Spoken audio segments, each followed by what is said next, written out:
interest of the funding systems that they have?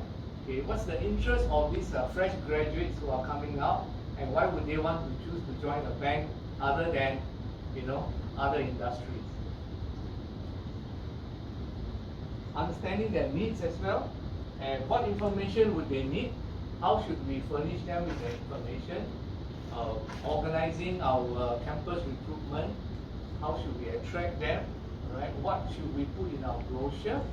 So, for example, to attract fresh graduates, right, to join our organization, we had this very interesting tagline in our recruitment campaign, right? Okay. And it's just 2 words, just 2 words only. Okay. It's right. It's about growth, right?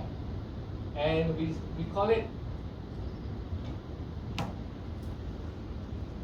just 2 words. Very, very simple words. Anyone can understand. Now, let me test you out. Right? Let's say you are